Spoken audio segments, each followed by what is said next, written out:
tell us a little bit of the story behind Honeybuns and how it all began. Honeybuns began in 1998, and I was a student and I was studying English, had nothing to do with catering at all, but I was always quite keen on making cakes in the kitchen.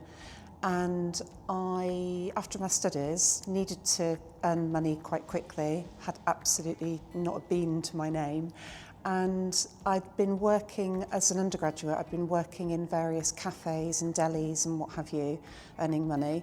And I thought, there's a gap in the market for really, really nice cake. And maybe I could have a go at doing that. So I didn't really give it much thought, to be honest. It was very much needs must, needed to earn money, needed to keep paying the rent, and couldn't drive. So I saw an old post office bike in the second-hand shop down the road from our student house, bought that was £50, which seemed quite a lot of money at the time. And then I got a basket and started a sandwich round in the first instance and went round all of the least glamorous parts of Oxford. So it was around the Ring Road to all of the industrial estates, delivering sandwiches, making them to order and delivering them, and the cakes were very much a sideline to that. The ethos being that this was the era, the late 90s, I don't know if you remember, but absolutely zilch on the food landscape in terms of, well, anything nice tasting really. Everything was extended shelf lives, artificial colours, e-numbers, all that stuff that younger folk probably aren't even aware of now because we take all of the clean food we've got now for granted. And it was a reaction to that rather grey food landscape that I thought that what people really would like are gorgeous homemade style sandwiches and cakes. So that's how it all started. What makes Honeybuns different from other bakeries? Do you have any signature baking styles, or do you do anything different? So the thing that really marked us out at the beginning was because of the lovely customers that I developed with the sandwiches soon fell by the wayside and I focused on cakes. And a customer or two had mentioned, had you thought about making them gluten-free because you haven't got any wheat flour or very little wheat flour in the ingredients, because we were using polenta, ground almonds, very much influenced by Mediterranean culture, cuisine. So I think that marked us out at the beginning, and we're still very true to those roots. So we favour ground nuts and polenta wherever possible as a base, and everything that we make is gluten-free as a consequence of listening to those early customers. So that also marks us out. So we're a dedicated gluten-free bakery. And then half the range, we started experimenting with dairy-free, lactose-free, vegan products about 10, 12 years ago.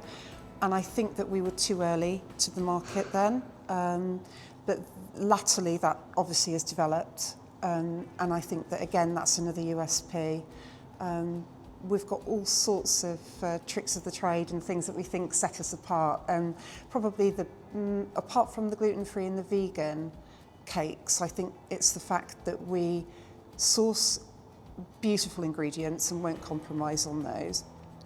And also we bake relatively very low, between 150 and 160 degrees centigrade for a very long time. So our flapjacks, for instance, are in the oven for 35 to 42 minutes, which I think in modern day bakery situations is insanity really.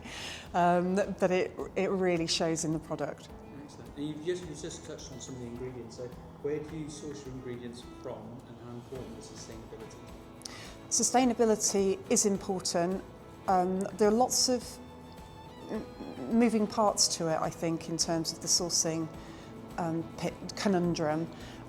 We would like to, in an ideal world, source as locally as possible. And that eggs is a good example. So our free-range eggs, we've been using the same supplier, Foots Eggs, since we moved to Dorset, which was 22 years ago. We've remained loyal to them, and they're a fantastic supplier. They know what we want and what we can't accept, and most importantly, they can give us that paper trail and assurance of the gluten-free. You might ask, why is that important with eggs? They don't contain gluten, it's not an issue, but we still need that certification and paper trail throughout for each of the ingredients. It's absolutely brilliant that they're 2 miles down the road. and they're truly free range. And we can go and see the chickens, we can go and take our corporate customers to go and see them and say, this is where we source from. So that's a good example, but obviously there are ingredients that we need to import. So another example at the other end of the spectrum would be almonds, and the two main growing areas for almonds are Spain and California. So we would always try and source from Spain and have it shipped over, and it would be less impactful, but it doesn't always work like that. Sometimes we just have to go. Of course. Yeah. Yeah. So many people love your products. What's the best-selling bake you do, and why do you think it's the most popular? It's even Stevens between, we've got 3 top-selling products, 2 of which are full of butter and 1 of which is vegan. The vegan one is our dark chocolate brownie, and that's because it's really gooey, really chocolatey, and defies the slight prejudice that you can still come up against for vegan products being a little bit dry. I think we're over that hill with gluten-free. I think it's already proven that gluten-free doesn't impact quality or shouldn't need to, but with vegan there's still a little bit of resistance. Milk chocolate brownie is beautiful.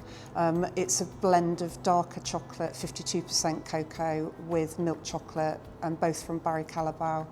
And we also add a shot of espresso coffee to really accentuate the chocolatiness. So that's a really good one.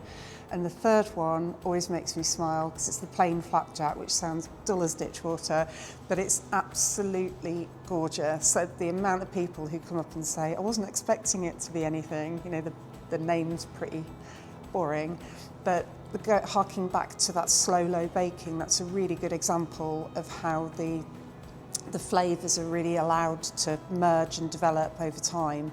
The sugar dissolves properly, and you get a really lovely salty caramelisation around the edges because we brushed the tins with butter as well. So, yeah.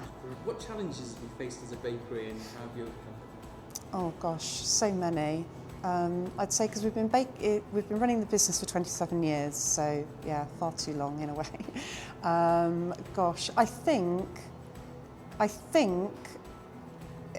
in all honesty, it always comes back to the team and people, because that's your biggest variable, and it's probably the thing that I have the least control over.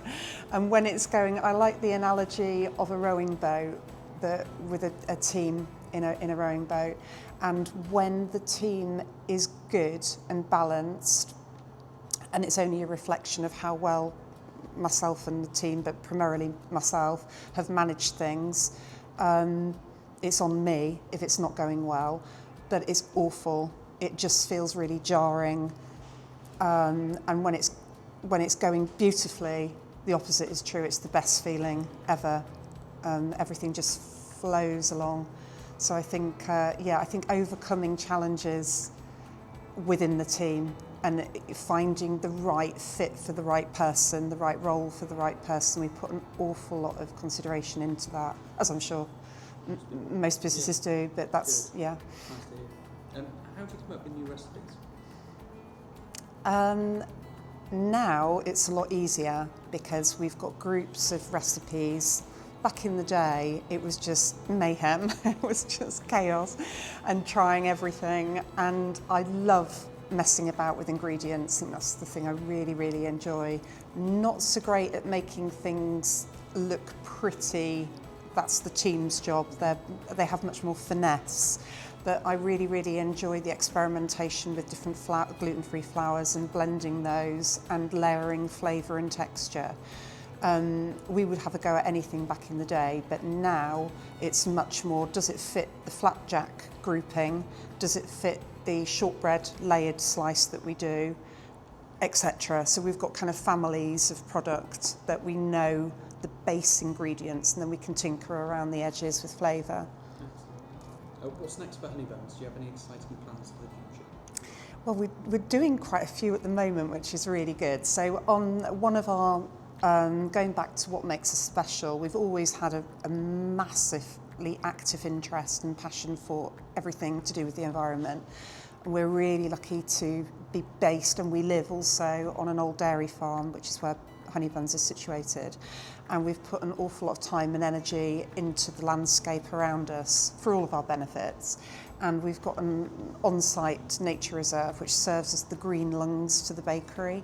And we have been, up until now, we've been able to generate 40% of our energy from our solar panels, but that's recently been more than doubled. So we're very excited that on a sunny day, if we get one this summer, we should be able to generate 100% of our energy when it's really sunny. Yeah. So obviously there are caveats to that, because you can't store it and stuff. But that's really significant for us. And the rest of those solar panels went up 2 weeks ago, so that's quite relatively new. So we're looking forward to being able to track that energy production.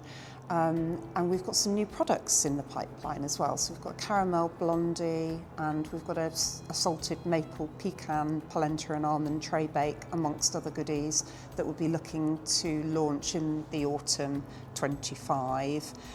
And we're doing tons and tons of trade shows, and looking forward to working even more closely with RD Johns as well, who are our main wholesaler in the Southwest. One last question. If someone's never tried Honeybuns before, what's the one thing they absolutely must try? I'd say it had to be the very boringly named plain flapjack.